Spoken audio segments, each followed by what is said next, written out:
امیر المؤمنین حضرت عمر بن خطاب رضی اللہ عنہ کی نصیحتیں۔ ایک مرتبہ حضرت عمر رضی اللہ عنہ نے ایک آدمی کو یہ نصیحت فرمائی، لوگوں میں لگ کر اپنے سے غافل نہ ہو جاؤ، کیونکہ تم سے اپنے بارے میں پوچھا جائے گا، لوگوں کے بارے میں نہیں پوچھا جائے گا۔ ادھر ادھر پھر کر دن نہ گزارا کرو، کیونکہ تم جو بھی عمل کرو گے وہ محفوظ کر لیا جائے گا۔ جب تم سے کوئی برا کام ہو جایا کرے تو اس کے فوراً بعد کوئی نیکی کا کام کر لیا کرو، کیونکہ جس طرح نئی نیکی پرانے گناہ کو بہت زیادہ تلاش کرتی ہے اور اسے جلدی سے پا لیتی ہے، اسی طرح اسے زیادہ تلاش کرنے والی میں نے کوئی چیز نہیں دیکھی۔ حضرت عمر رضی اللہ عنہ نے فرمایا، جو چیز تمہیں تکلیف دیتی ہے اس سے تم کنارہ کشی اختیار کر لو اور نیک آدمی کو دوست بناؤ، لیکن ایسا آدمی مشکل سے ملے گا، اور اپنے معاملات میں ان لوگوں سے مشورہ کرو جو اللہ سے ڈرتے ہیں۔ حضرت سعید بن مسیب رحمۃ اللہ علیہ کہتے ہیں، حضرت عمر بن خطاب رضی اللہ عنہ نے لوگوں کے لیے 18 باتیں مقرر کی جو سب کی سب حکمت و دانائی کی باتیں تھیں۔ انہوں نے فرمایا، نمبر 1، جو تمہارے بارے میں اللہ کی نافرمانی کرے تم اسے اس جیسی اور کوئی سزا نہیں دے سکتے کہ تم اس کے بارے میں اللہ کی اطاعت کرو۔ نمبر 2، اور اپنے بھائی کی بات کو کسی اچھے رخ کی طرف لے جانے کی پوری کوشش کرو، ہاں اگر وہ بات ہی ایسی ہو کہ اسے اچھے رخ کی طرف لے جانے کی تم کوئی صورت نہ بنا سکو تو اور بات ہے۔ نمبر 3، اور مسلمان کی زبان سے جو بول بھی نکلا ہے اور تم اس کا کوئی بھی خیر کا مطلب نکال سکتے ہو تو اس سے برے مطلب کا گمان مت کرو۔ نمبر 4، جو آدمی خود ایسے کام کرتا ہے جس سے دوسروں کو بدگمانی کا موقع ملے تو اپنے سے بدگمانی کرنے والے کو ہرگز ملامت نہ کرے۔ نمبر 5، جو اپنے راز کو چھپائے گا اختیار اس کے ہاتھ میں رہے گا۔ نمبر 6، اور سچے بھائیوں کے ساتھ رہنے کو لازم پکڑو، ان کے سائے خیر میں زندگی گزارو، کیونکہ وسعت اور اچھے حالات میں وہ لوگ تمہارے لیے زینت کا ذریعہ اور مصیبت میں حفاظت کا سامان ہوں گے۔ نمبر 7، اور ہمیشہ سچ بولو،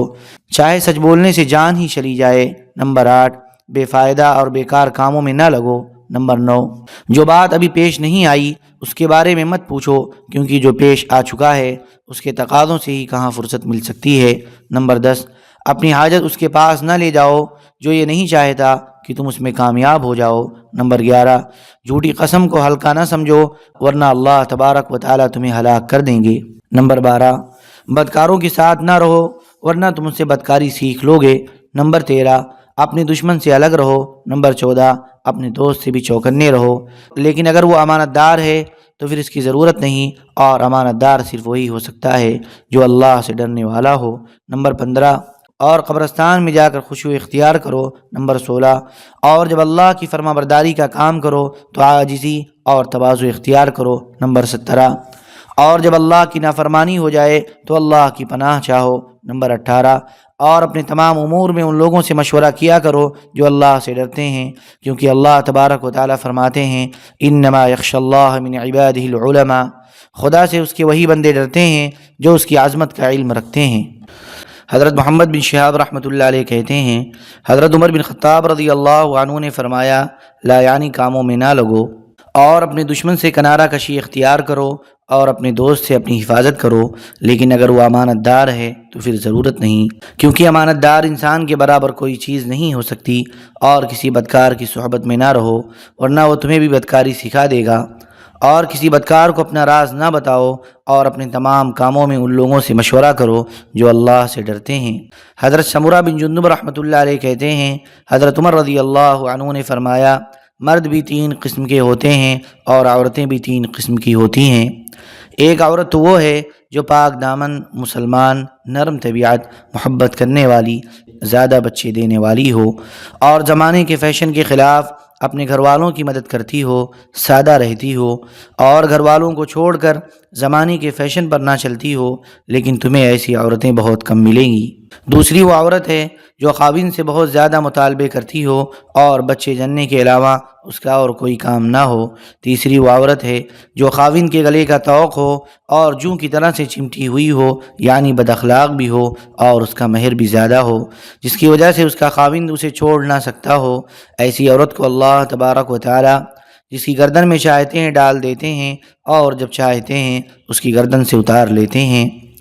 اور مرد بھی 3 قسم کے ہوتے ہیں، ایک پاک دامن، منکسر المزاج، نرم طبیعت، درست رائے والا، اچھے مشورے دینے والا۔ جب اسے کوئی کام پیش آتا ہے تو خود سوچ کر فیصلہ کرتا ہے اور ہر کام کو اس کی جگہ رکھتا ہے۔ دوسرا وہ مرد ہے جو سمجھدار نہیں، اس کی اپنی کوئی رائے نہیں ہے، لیکن جب اسے کوئی کام پیش آتا ہے تو وہ سمجھدار درست رائے والے لوگوں سے جا کر مشورہ کرتا ہے اور ان کے مشورے پر عمل کرتا ہے۔ تیسرا وہ مرد جو حیران و پریشان ہو، اسے صحیح اور غلط کا پتہ نہیں چلتا، یوں ہی ہلاک ہو جاتا ہے، کیونکہ اپنی سمجھ پوری نہیں اور سمجھدار اور صحیح مشورہ دینے والوں کی مانتا نہیں۔ حضرت احنف بن قیس رحمۃ اللہ علیہ کہتے ہیں، حضرت عمر بن خطاب رضی اللہ عنہ نے مجھ سے فرمایا، اے احنف، جو آدمی زیادہ ہنستا ہے اس کا رعب کم ہو جاتا ہے، جو مذاق زیادہ کرتا ہے لوگ اسے ہلکا اور بے حیثیت سمجھتے ہیں، جو باتیں زیادہ کرتا ہے اس کی لغزشیں زیادہ ہوتی ہیں، جس کی لغزشیں زیادہ ہو جاتی ہیں اس کی حیا کم ہو جاتی ہے، اور جس کی حیا کم ہو جاتی ہے اس کی پرہیزگاری کم ہو جاتی ہے، اور جس کی پرہیزگاری کم ہو جاتی ہے اس کا دل مردہ ہو جاتا ہے۔ حضرت عمر رضی اللہ عنہ نے فرمایا، جو زیادہ ہنستا ہے اس کا رعب کم ہو جاتا ہے، اور جو مذاق زیادہ کرتا ہے لوگوں کی نگاہ میں وہ بے حیثیت ہو جاتا ہے، اور جو کسی کام کو زیادہ کرتا ہے وہ اسی کام کے ساتھ مشہور ہو جاتا ہے۔ اس کے بعد پچھلی حدیث جیسا مضمون ذکر کیا ہے۔ حضرت عمر رضی اللہ عنہ فرماتے ہیں، اللہ کے کچھ بندے ایسے ہیں جو باطل کو کلیتاً چھوڑ کر اسے مٹا دیتے ہیں اور حق کا بار بار تذکرہ کر کے اسے زندہ کرتے ہیں۔ جب انہیں کسی عمل کی ترغیب دی جاتی ہے تو اس کا اثر لیتے ہیں اور اس عمل کا ان میں شوق پیدا ہو جاتا ہے، اور جب انہیں اللہ کے غصے اور عذاب سے ڈرایا جاتا ہے تو وہ ڈر جاتے ہیں اور ڈر کی وجہ سے کبھی بے خوف نہیں ہوتے۔ جن چیزوں کو انہوں نے آنکھ سے دیکھا نہیں انہیں یقین کی طاقت سے دیکھ لیتے ہیں، اور یقین کو ان غیبی امور کے ساتھ ملاتے ہیں جن سے کبھی جدا نہیں ہوتے۔ خوف خداوندی نے ان کو عیوب سے بالکل پاک صاف کر دیا، ہمیشہ باقی رہنے والی نعمتوں کی وجہ سے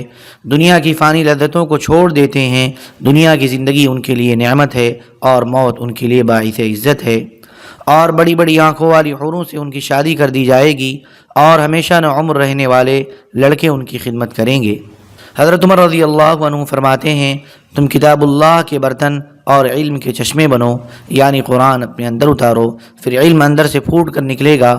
اور اللہ تبارک و تعالیٰ سے ایک دن میں ایک دن کی روزی مانگو۔ اور ایک روایت میں یہ بھی ہے کہ کثرت سے توبہ کرنے والوں کے پاس بیٹھا کرو، کیونکہ ان کے دل سب سے زیادہ نرم ہوتے ہیں۔ حضرت عمر رضی اللہ عنہ فرماتے ہیں، جو اللہ سے ڈرے گا وہ کبھی کسی پر اپنا غصہ نہیں نکالے گا، یعنی کسی سے انتقام نہیں لے گا، بلکہ اپنا غصہ پیے گا، اور جو اللہ سے ڈرے گا وہ اپنی مرضی کا ہر کام نہیں کر سکے گا، اور اگر قیامت کا دن نہ ہوتا تو جو تمہیں نظر آ رہا ہے وہ نہ ہوتا، بلکہ افراتفری کا کچھ اور عالم ہوتا۔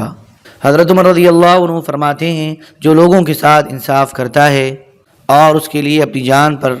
جو مشقت جھیلنی پڑے اسے جھیلتا ہے، اسے اپنے تمام کاموں میں کامیابی ملے گی، اور اللہ تعالیٰ کی فرما برداری کی وجہ سے ذلت اٹھانا نافرمانی کی عزت کی بنسبت نیکی کے زیادہ قریب ہے۔ حضرت امام مالک رحمۃ اللہ علیہ کہتے ہیں، مجھے یہ روایت پہنچی ہے کہ حضرت عمر بن خطاب رضی اللہ عنہ نے فرمایا، آدمی تقوی سے عزت پاتا ہے اور اسے دین سے شرافت ملتی ہے۔ آدمی کی مروت اور مردانگی عمدہ اخلاق ہیں، بہادری اور بزدلی خودداد صفات ہیں۔ بہادر آدمی تو ان لوگوں کی طرف سے بھی لڑتا ہے جنہیں جانتا ہے، اور ان کی طرف سے بھی لڑتا ہے جنہیں نہیں جانتا،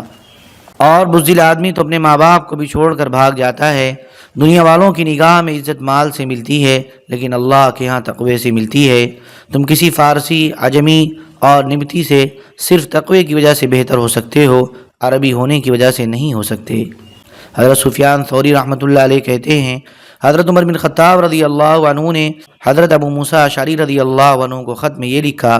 کہ حکمت و دانائی عمر بڑی ہونے سے حاصل نہیں ہوتی، بلکہ یہ تو اللہ کی دین ہے، جسے اللہ چاہتے ہیں عطا فرما دیتے ہیں، اور کمینے کاموں اور گھٹیا اخلاق سے بچو۔